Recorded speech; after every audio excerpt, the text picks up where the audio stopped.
हाँ, तो विद्यार्थीगण हम लोग पढ़ रहे हैं गति के नियम। यह क्लास 11 फिजिक्स है, चैप्टर नंबर 4 है आपका, ठीक है कि नहीं। इसमें हम लोग पढ़ रहे थे बाबू विराम के प्रकार, मतलब जड़त्व के प्रकार पढ़ रहे थे। जड़त्व के प्रकार में हम लोग पहला पढ़े थे विराम का जड़त्व। आज हम लोग पढ़ेंगे बाबू गति का जड़त्व, ठीक है। आज दूसरे नंबर पर है, आज हम लोगों को पढ़ना है गति का जड़त्व।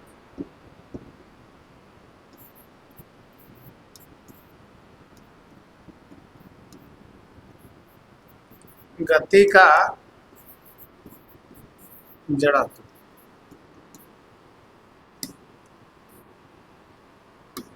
गति का जड़त्व क्या होता है बाबू से, जब किसी एक समान वेग से जब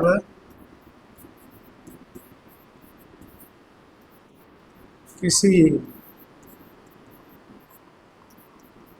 वस्तु को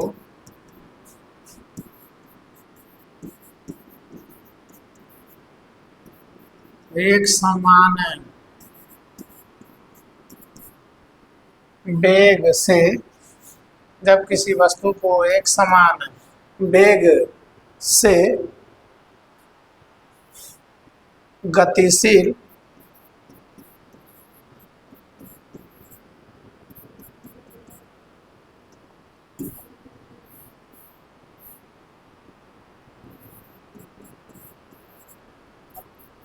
गतिशील हो तो उस पर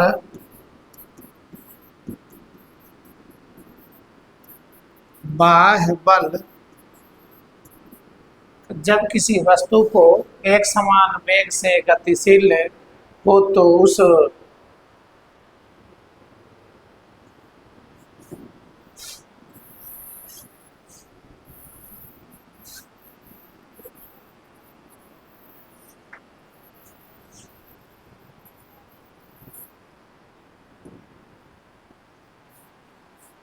फिर से देखिए, आज हम लोग पढ़ेंगे बाबू गति के नियम।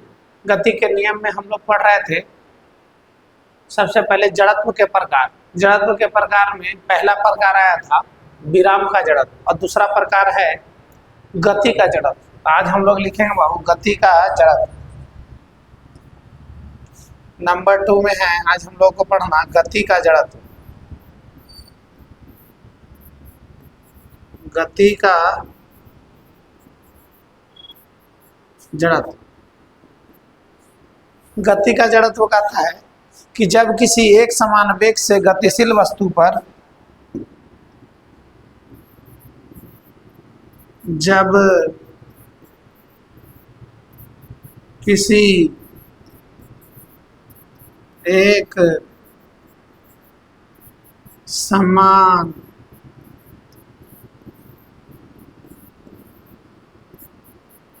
गतिशील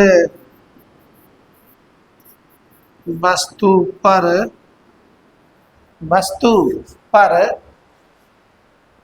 बाह्य बल लगाया जाता है, बाह्य बल एक्सटर्नल फोर्स,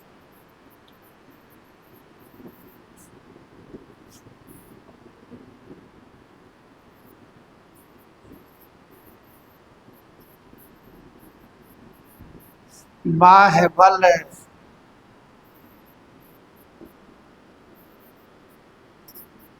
लगाया जाता है तो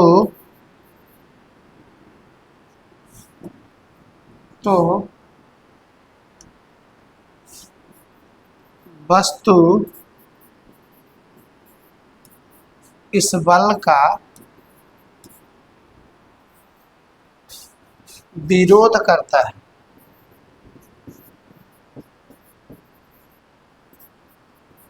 विरोध करता, तो इस बल का क्या करता है, विरोध करता है। वस्तु इस बल का क्या करता है, विरोध करता है और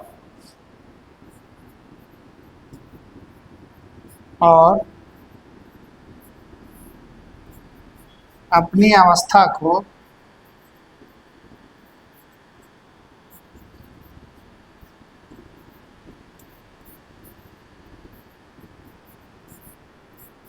बनाए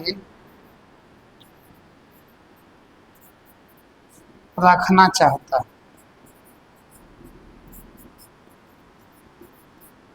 गति का जड़त्व कहलाता है।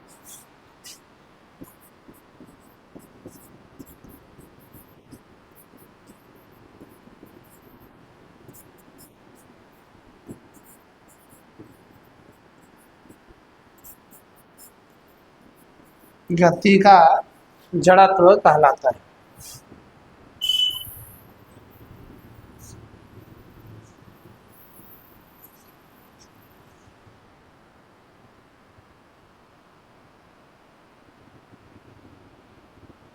गति का जड़त्व कहलाता है।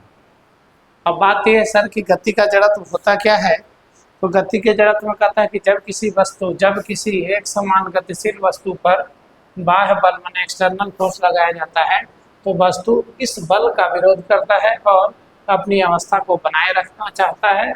गति का जड़त्व कहलाता है। जैसे जब गतिशील बस अचानक, एग्जाम्पल में देखिएगा,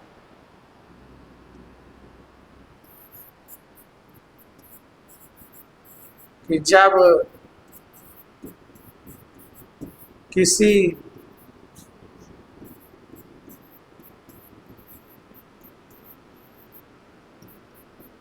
गतिशील बस पर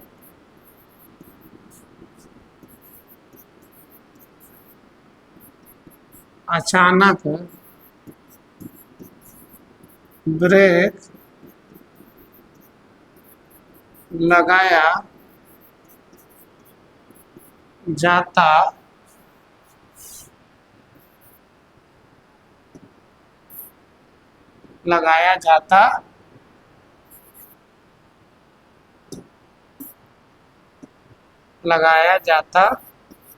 है तो उसमें बैठा व्यक्ति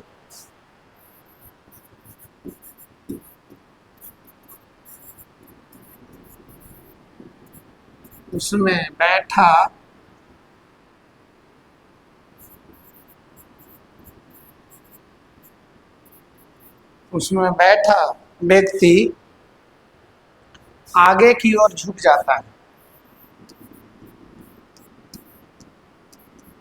आगे की ओर झुक जाता है। हाँ, झुकता है, आगे की ओर क्या होता है, झुक जाता है। ठीक है, ये हो गया गति का। अब तीसरा जो आप लोगों को पढ़ना है इसका नाम है बाबू, थर्ड नंबर, इसको हम लोग कहते हैं दिशा का जड़त्व। दिशा का जड़त्व। अब यह क्या होता है, दिशा का जड़त्व क्या है से समझेंगे। दिशा का जड़त्व कहता है यदि वस्तु किसी निश्चित दिशा में, यदि वस्तु किसी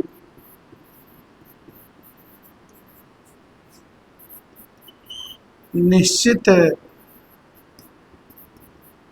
दिशा में, यदि वस्तु किसी निश्चित दिशा में गतिशील हो,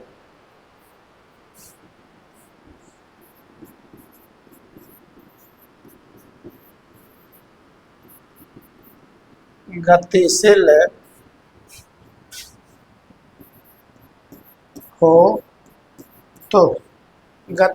हो तो वह बाह्य बल लगाने पर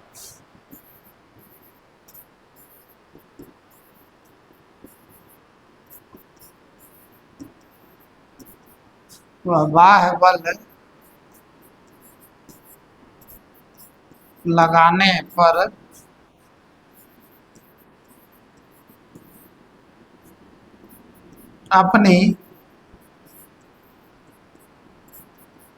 दिशा में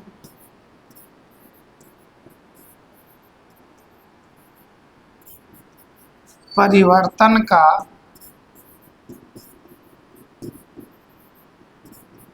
विरोध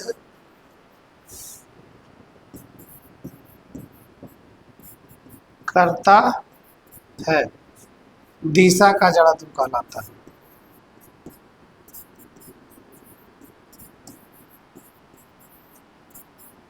दिशा का जड़त्व कहलाता है। किसका जड़त्व कहलाता है? दिशा का जड़त्व कहलाता है। ठीक है, एग्जाम्पल देखें दिशा के जड़त्व के।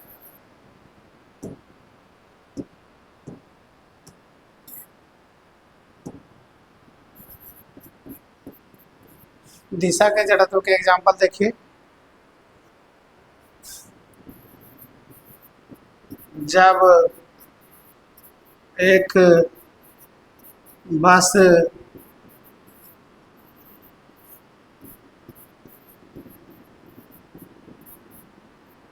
सीधी रेखा में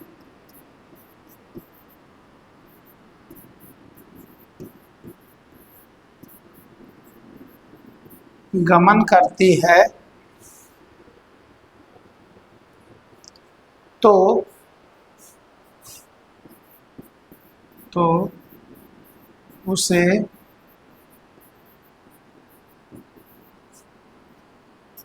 उसे अचानक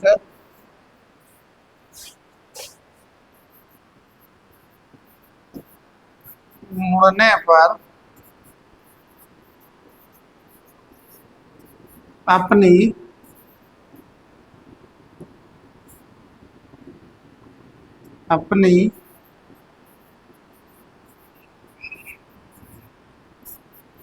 वास्तविक दिशा का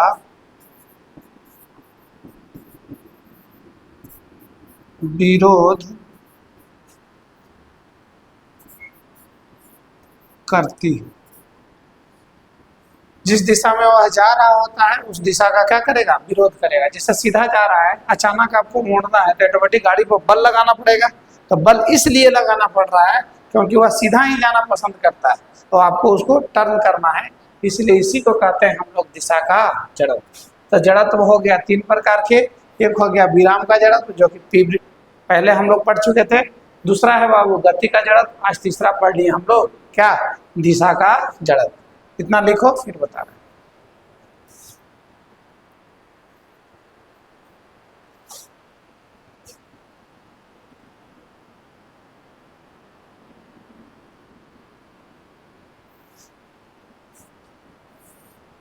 अब इसमें जो टॉपिक आने वाला है बाबू, उसका नाम है आवेग। इंग्लिश होता है इम्पल्स।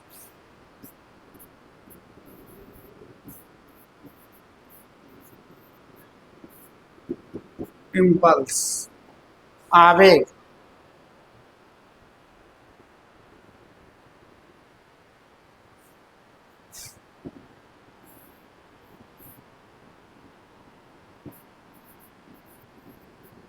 इम्पल्स, आवेग।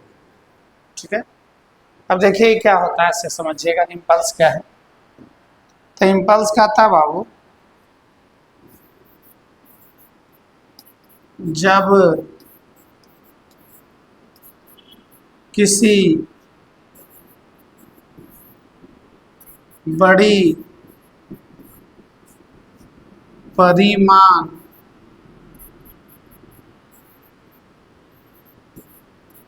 वाले वस्तु पर बहुत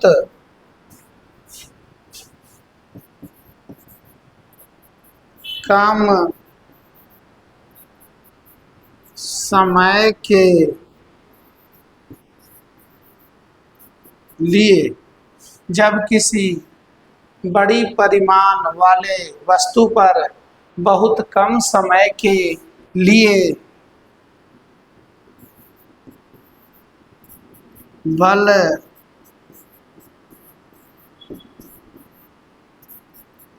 आरोपित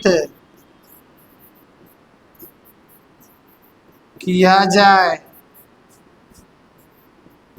तो उसके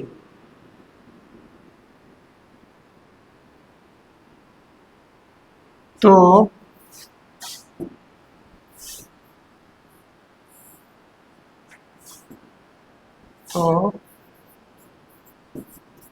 उसे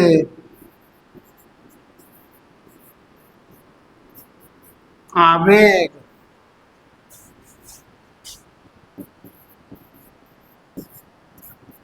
कहते हैं।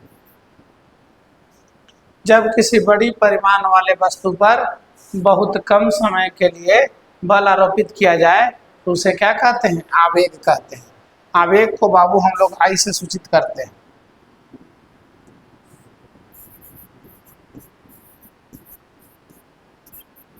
आवेग को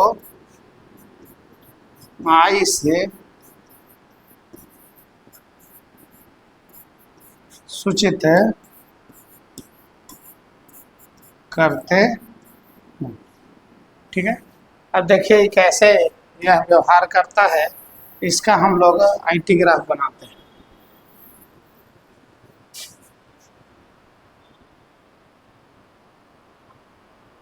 ठीक है सर, अब देखेंगे यह कैसे वर्क करता है। इसका हम लोग एफटी ग्राफ बनाएंगे। एफटी ग्राफ के लिए थोड़ा देखा जाए।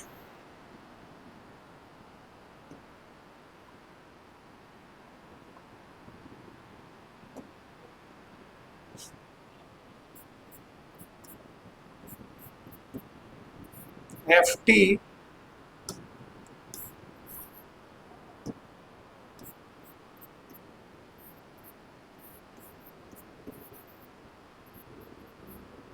एफटी ग्राफ की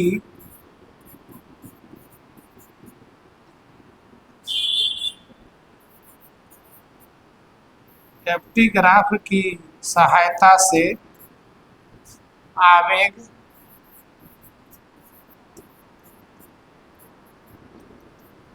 एफटी ग्राफ की सहायता से आवेग कैसे प्राप्त करते हैं इसे समझें।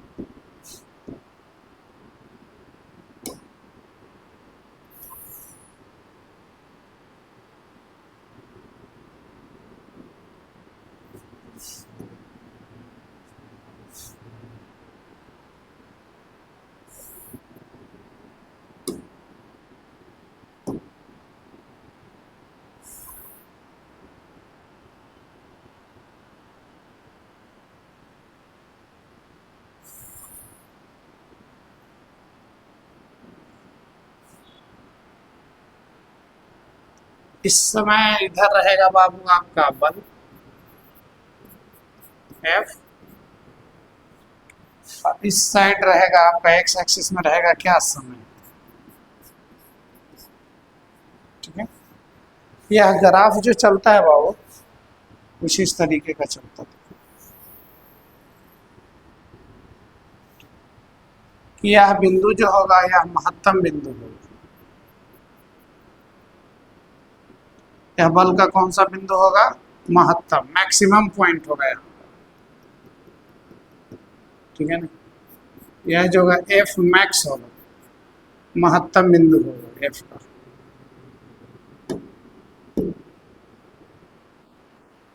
ठीक है, एफ का कौन सा बिंदु होगा? महत्तम बिंदु होगा ये वाला। ठीक, अब होता क्या से समझिएगा, ये ग्राफ कैसे बताता है ऐसे समझो। इसकी गणना अगर करेंगे, यहाँ पर जितने भी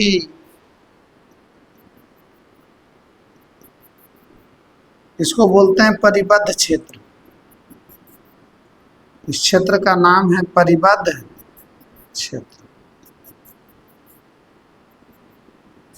इस क्षेत्र का नाम है परिबद्ध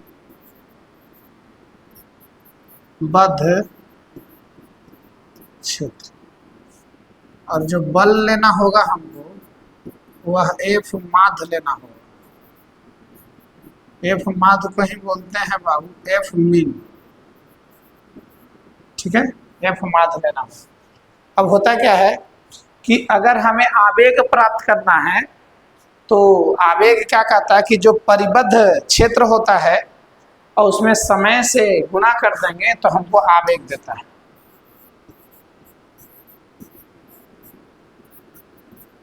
आवेग बराबर यहां से निकलेगा परिबद्ध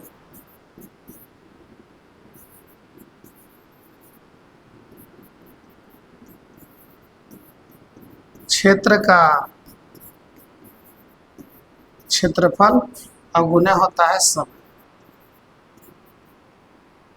तो आवेग हो जाएगा आई बराबर परिबद्ध क्षेत्र कितना हो जाएगा, इसको बोलेंगे बाबू एफ मीन और गुने हो जाएगा बाबू आपका क्या समय मतलब डेल्टा टी।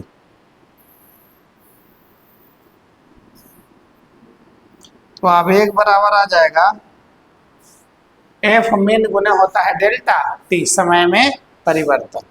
ठीक है, इसी को एफ टी ग्राफ कहते हैं। एफ टी ग्राफ की सहायता से क्या होगा कि जो ऊपर में कितना बल कहाँ से या पहले यह ग्राफ क्या बता रहा है, आवेग क्या बता रहा है। स्टार्टिंग में आपका आवेग कम होता है, एक बिंदु पर मैक्सिमम होता है, उसके बाद वह फिर से जिस पोजीशन पर आता वहीं पर आ जाता है, यही आवेग कहलाता है। तो निकालने का तरीका क्या होता है कि जो क्षेत्र घिरेगा, जितना क्षेत्र हम कवर करेंगे उस क्षेत्र का हमें लेना पड़ता है क्षेत्रफल, और कितना समय लगेगा उसको घेरने में उतने से गुना कर देंगे तो हमको मिलता है क्या आवेग। तो आवेग बराबर हो जाएगा एफ मीन माने माध्य और गुना हो जाएगा क्या बाबू डेल्टा टी। ठीक है, अब यहीं से एक थ्योरम निकल करके आएगा आवेग का ही, एक थ्योरम यहीं से निकलेगा। उस थ्योरम का नाम है बाबू आवेग संवेग प्रमेय।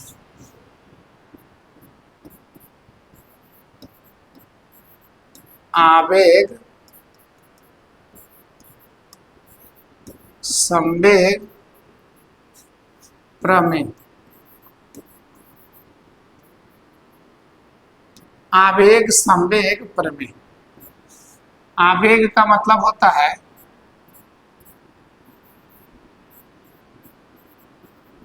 इम्पल्स मोमेंटम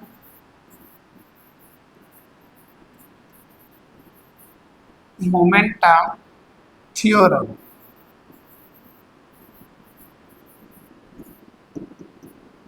ठीक है, आवेग संवेग प्रमेय इम्पल्स मोमेंटम थ्योरम। ठीक है, अब ध्यान देंगे ये क्या होता है, इसे लिखते हैं। किसी वस्तु पर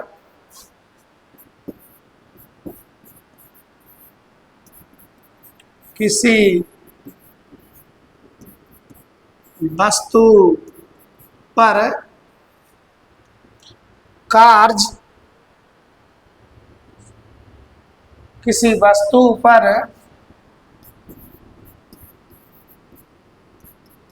किया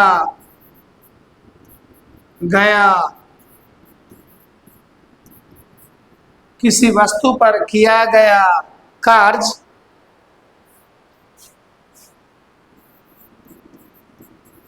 उसके संवेग में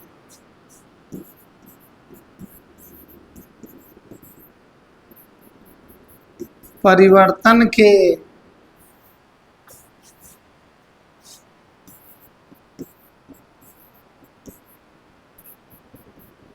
बराबर होता है। क्या करा बाबू, किसी वस्तु पर किया गया कार्य उसके संवेग में परिवर्तन के क्या होता है बराबर होता है। इसे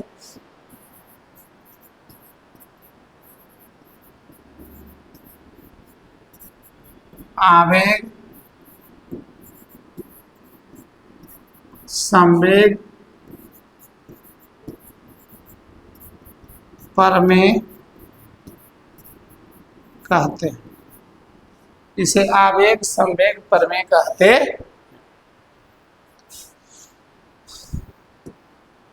आवेग संवेग प्रमेय कहते। बात यह है सर कि आप लोग पढ़े हैं बल बराबर, सूत्र एक पढ़े होंगे। बल बराबर होता है संवेग में परिवर्तन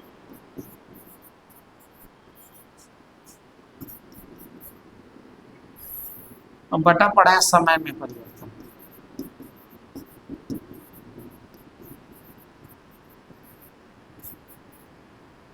ये हो जाएगा F बराबर क्या होता है डेल्टा P बटा होता है क्या डेल्टा।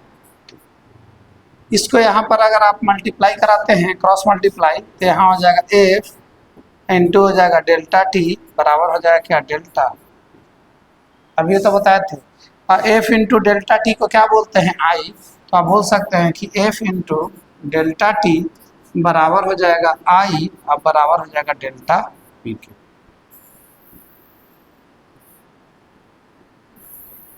यहाँ पर जो F लिया जाएगा वो हम मीन लिया जाएगा।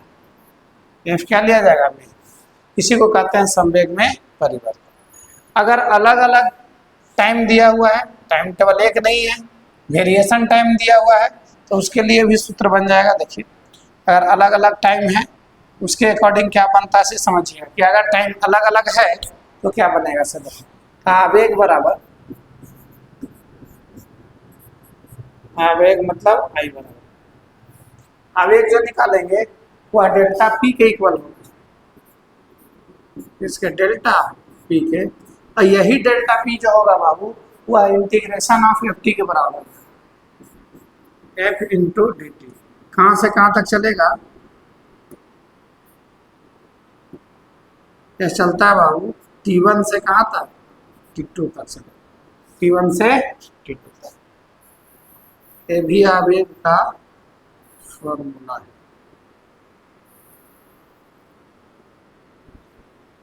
इंपॉर्टेंट फॉर्मूला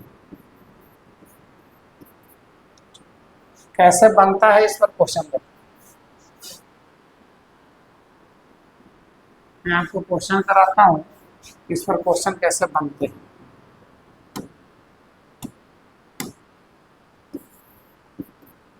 क्वेश्चन कहता है समझिए कहता है किसी वस्तु पर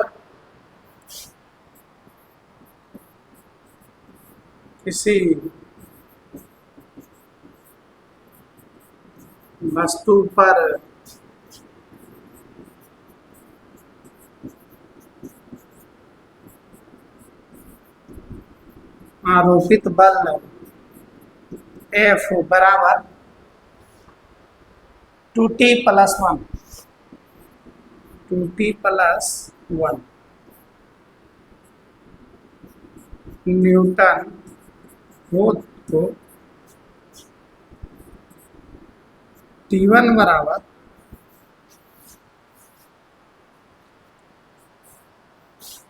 0 से T2 बराबर 0.1 सेकेंड के बीच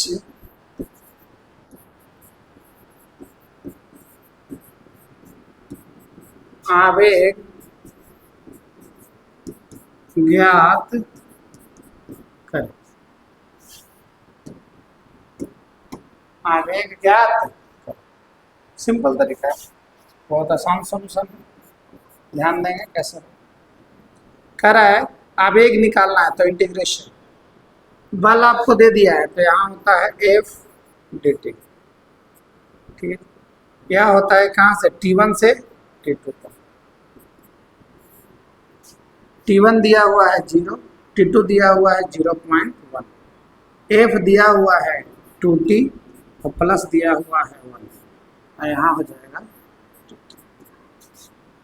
इंटीग्रेशन करिएगा अलग अलग करो 0 से 0.1 यहाँ टू को बाहर करो, टी इंटू हो जाएगा D T plus integration of D T 0 से 0.1 तक। ध्यान देंगे आप।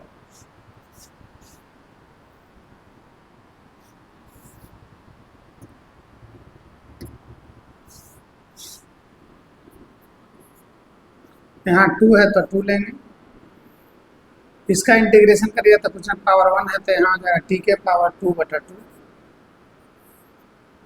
इंटीग्रेशन का तरीका है कि जो पावर रहेगा उसमें एक जोड़ता है उतना ही से भाग दिया जाता है। डी टी का इंटीग्रेशन होता है टी 0 से 0.1 तक। देखो 2 से 2 क्या आ जाएगा सर, कैंसिल। यहाँ हो जाएगा टी का स्क्वायर 0 से 0.1 तक प्लस टी जो होगा यह 0 से 0.1 तक। लिमिट रखो, इसको बोलते हैं अपर लिमिट, इसको बोलते हैं लोअर लिमिट। पहले अपर लिमिट आएगा 0.1 का स्क्वायर माइनस 0 का स्क्वायर, यहाँ पर अपर लिमिट रखेंगे तो 0.1 और प्लस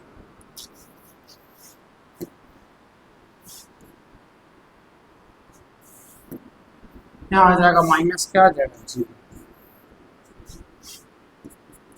0.1 का स्क्वायर होता है 0.01, 0 तो 0 खत्म हो जाएगा, यहाँ क्या बचेगा 0.1। दोनों को ऐड करिएगा तो 0 पॉइंट आ जाएगा 11 न्यूटन। यही हो गया आपका। क्या यह बात समझ में आ रही है? बहुत आसान होता है। न्यूटन सेकेंड,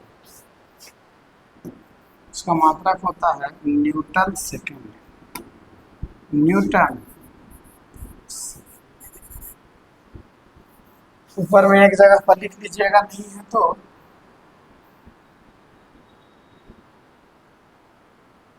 लिखना ये है सर कि आवेग का जो मात्रक होता है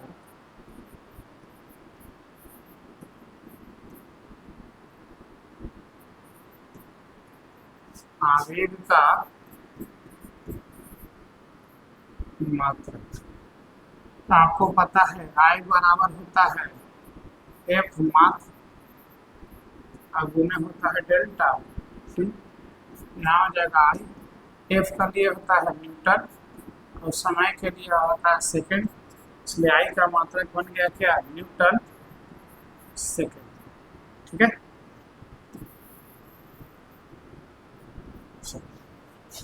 तो यही तो था आपका। आराम से इसको लिख लीजिए, मैं थोड़ा ऊपर कर देता हूँ। इस तरीके से बनाया जाता है, इतना आप लिखें, उसके बाद मैं आगे की कहानी आगे बताऊंगा।